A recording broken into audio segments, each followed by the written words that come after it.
সমুদ্র সৈকতে মধুর সময় কাটাচ্ছেন মিম। ঢাকায় সিনেমার জনপ্রিয় চিত্রনায়িকা বিদ্যা সিনহা মিম। অভিনয়ের পাশাপাশি মডেলিংও সক্রিয় থাকেন তিনি। 2007 সালে লাক্স চ্যানেল আই সুপারস্টার প্রতিযোগিতায় বিজয়ী হয়ে বিনোদন জগতে প্রবেশ এই তারকার। এরপরে আর পেছনে ফিরে তাকাতে হয়নি। একের পর এক সিনেমা, ওয়েব সিরিজ, টেলিফিল্ম, বিজ্ঞাপনে কাজ করে গেছেন তিনি। সামাজিক যোগাযোগ মাধ্যমে রয়েছে মিমের লাখো ভক্ত অনুসারী, কখনো কাজের সূত্রে, আবার কখনো ব্যক্তিগত কারণে। ফেসবুক, ইনস্টাগ্রামে ভক্তদের সঙ্গে সরব থাকেন তিনি। বেশ কয়েকদিন ধরেই স্বামী সনি পোদ্দারকে নিয়ে মালদ্বীপে অবস্থান করছেন মিম। ভালোবাসা দিবস উদযাপন করতেই স্বামীকে নিয়ে সেখানে উড়াল দিয়েছেন তিনি। মালদ্বীপের দৃষ্টিনন্দন সৈকত ও সেখানকার মোহনীয় পরিবেশে চমৎকার কিছু মুহূর্ত উপভোগ করেছেন মিম সনি।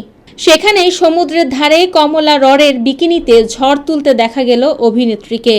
শনিবার বিকাল 15 ফেব্রুয়ারি ফেসবুকে বেশ কয়েকটি ছবি প্রকাশ করেছেন মিম, যেখানে বিচের পাশে মোহময়ী রূপে দেখা মিলছে অভিনেত্রীর।